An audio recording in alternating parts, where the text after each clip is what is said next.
1 নম্বর ব্লকের নসরতপুর পঞ্চায়েতের অন্তর্গত নিংড়া গ্রামে অনুষ্ঠিত হল এক ঐতিহ্যবাহী এবং সম্প্রীতির শ্যামা কালী পুজো। গত মঙ্গলবার মুসলিম মৌলবীর পবিত্র আজানের ধ্বনি এবং হরিলুটের মাধ্যমে এই 250 বছরের বেশি পুরনো পুজোর সূচনা হয়। আজ যেখানে উপস্থিত হন এলাকার বিধায়ক তথা রাজ্যের প্রাণী সম্পদ উন্নয়ন দপ্তরের মন্ত্রী স্বপন দেবনাথ। এই পুজো ওলা দেবী নামেও পরিচিত।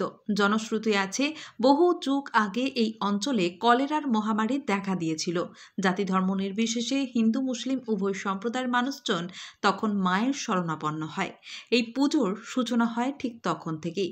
সেই থেকে প্রথা মেনে আজও প্রথম দিন আজানের পরে পুরোহিতের মন্ত্র উচ্চারণ করে পুজোর সূচনা করা হয়, যা সম্প্রীতির এক অনন্য নজির। এই ঐতিহাসিক পুজোয় এসে মন্ত্রী স্বপন দেবনাথ মুগ্ধ হয়ে যান। তিনি বলেন, জলের ধানের রক্তের কোনো ধর্ম হয় না, মানবতাই শ্রেষ্ঠ ধর্ম। তিনি ধর্মীয় ভেদাভেদ ভুলে 250 বছর ধরে হিন্দু মুসলিমদের একসঙ্গে এই বন্ধনে অটুট রাখাকে কুর্নিশ জানান। মন্ত্রী তার বিধায়ক তহবিল থেকে মন্দিরটি সংস্কারের কথা ঘোষণা করেন এবং মন্দিরটির নাম দেন সম্প্রীতির মন্দির। নিংড়ার এই পুজো অটুট সাম্প্রদায়িক ঐক্যের বার্তা বহন করে।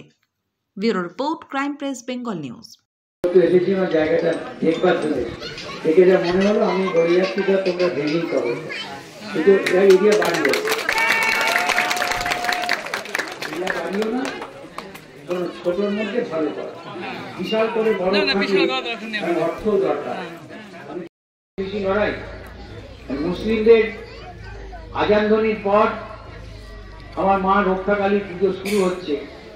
মুসলিমদের দেয়া চালের বিক্রি করে তার বাতাসা গুড় কিনে তাকে হরিলুট দেওয়া হচ্ছে।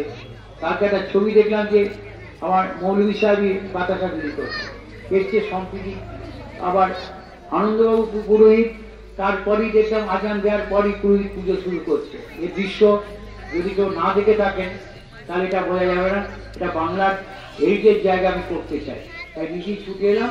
আমি বলেছি আমার প্ল্যানটা ছিল মন্দির যে ডিস্টেন্স থাকে এটা পুরনো মন্দির, এবার এরা কি করবে এদের ব্যাপার, আমি ওর মধ্যে যাবো না। আমি ভেবেছি এটাকে সাজিয়ে দেই, আর সামনে যে জায়গাটুকু আছে আর একটা ওয়েটিং শেড বানিয়ে দিই, যাতে কি হবে বিকেলবেলা মায়েরাও মন্দির প্রাঙ্গণে বসতে পারবে, তাদেরও বিশ্রামের একটা জায়গা হবে। সবাই মিলে এইভাবেই এটাকে সাজাতে যায়। আর এখন এই মন্দিরটাকে আর রাস্তার কোণে আরও অনেক আগে থেকেই এই অনুষ্ঠান হয়ে আসছে। আমাদের পাশেই নিংড়ি গ্রাম সবই হিন্দু ভাইদের বাস। আবার তার আগে হচ্ছে মুসলিম গ্রাম, সেটা হচ্ছে কামদেবপুর। ওই কামদেবপুরে আমাদের বাস। আমি কামদেবপুর মসজিদের ইমাম বটে। তো এখানে দীর্ঘদিন ধরে এইভাবে অনুষ্ঠান চলে আসছে। আজকে মন্ত্রীবাবু এসেছিলেন, তো উনি এসে একটা সম্প্রীতির বার্তাও দিলেন এবং তার সাথে সাথে এখানে যে অনুষ্ঠানের যে একটা মন্দির বানিয়ে দেবেন বললেন, সেটাও বানিয়ে দেবেন। এবং আমাদেরও খুব ভালো লাগলো যে মন্ত্রী সাহেব এসেছিলেন। হিন্দু মুসলিম একে মিলেমিশে একইভাবে আমরা, এটা শুধুমাত্র এই পশ্চিমবাংলায় হয়ে থাকে। পশ্চিমবাংলায় শুধুমাত্র এইরকম সম্প্রীতির বার্তা আমাদের শুধু পশ্চিমবাংলা না, শুধু পুরো ভারতবর্ষ মিলে এরকম বার্তা পাওয়া যায়। কেমন লাগলো আপনার নিজের ব্যক্তিগত? আমার ব্যক্তিগতভাবে খুবই ভালো লাগলো যে আমরা হিন্দু মুসলিম একসাথে মিলে থাকতে পারছি, এটা আমাদের খুবই ভালো লাগলো। আপনার নাম? আমার নাম সাইফুল মন্ডল। 250 বছর ধরে একটি রক্ষাকালীর পুজো হয়। আচ্ছা, সেই পুজোটির বৈশিষ্ট্য হচ্ছে এই এলাকায় যখন একটা মহামারী দেখা দিয়েছিল তখন এই এলাকার হিন্দু মুসলমান সবাই মিলে এই রক্ষাকালী পুজোটা শুরু করে। এটার বৈশিষ্ট্য হচ্ছে এই পুজোর আগে প্রায় 250 বছরের পুজো। এখানে যে মুসলিম গ্রামগুলো আছে, হাটশিমলা মুসলিম গ্রাম, কামদেবপুর, দাঁতপুর, পুজোর আগে মুসলিম গ্রাম থেকে চাল বিক্রি করায়, মানে ওলা বৃত্তি বলে, ওলা বিবির বৃত্তির চাল সংগ্রহ করে ওলা বিবি ভিক্ষা মুসলিম পরিবারের লোকেরাই চালটা দেয়। সেই চাল বিক্রি করে বাতাসা গুড় কেনা হয়, হরিলুট দেওয়া হয়। কারা দেয়? মৌলবীরা। আর মৌলবীরা আজান ধ্বনি দেওয়ার পর ব্রাহ্মণ এই রক্ষাকালীর মা পুজো করে। এই ধরনের হিন্দু মুসলিমের মিলিত পূজার আমাদের এলাকার, আমার মনে হয় না এই এলাকায় কোথাও আজান ধ্বনি দেওয়ার পর ব্রাহ্মণ পুজো শুরু করে। এই বৈশিষ্ট্য আর কোথাও নেই। এটাকে মনে করি সম্প্রীতির। এখানে একটা মন্দির আছে ছোট, আমি জানতাম, এর আগেও এসেছিলাম। এখানকার জন্যে আমি একটা শিবঘাট এখানকার যে নদীর মতো যেটা আছে করে দিয়েছিলাম।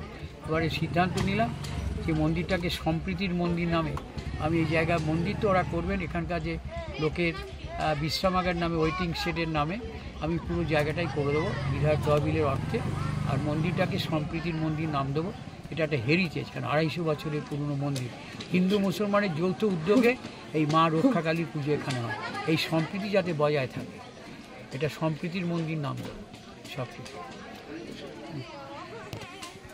পুরো 250 বছরের আগেকার পুজো। এখানে আগে মহামারী হয়েছিল একটা, তার জন্য সব মানুষ সব মারা যাচ্ছিল। তার জন্য হিন্দু মুসলিম একতা হয়ে এটা পুজোটারে তুলাবিবির ভিক্ষা বলে মুসলিম গ্রামে বাচ্চারা মহিলারা মিলে একটা ভিক্ষা করে এই গ্রামে আর কি মায়ের পুজো বাতাসা পাটালি কিনে মায়ের পুজো দিয়ে আর নামাজ পড়ে এটাকে ঐতিহ্যটা। মন্ত্রী মশাই এসেছিলেন, কি বললেন? মন্ত্রী মশাই এসে বললেন যে পুজোটা এখানে এটা ঠাকুরের এটা ব্যবস্থা করে দেবেন। আচ্ছা, মন্দিরটা উনি কি মন্দির বানিয়ে দেবেন। উনি কি পুজো দিলেন? হ্যাঁ, উনি পুজো দিয়েছেন। পুজো দিয়ে আচ্ছা, কেমন লাগছে? খুবই ভালো, মন্ত্রী মশাই এটা উদ্যোগ নিয়েছেন, এটা ভালো কিছু একটা করার আমাদের গ্রামে। আপনার নাম? আমার নাম টিঙ্কু মাঝি। এই গ্রামে বাড়ি? এই গ্রামেই বাড়ি। এটা কোন জায়গা? এটা নিংড়া পূর্বপাড়া। এখন মন্ত্রী মশাই এসেছিলেন, কি বলে গেলেন? ওই মন্দির করবে বললো।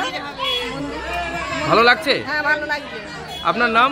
আমার নাম বেলকা মাল্লি। বেলকা মাল্লি।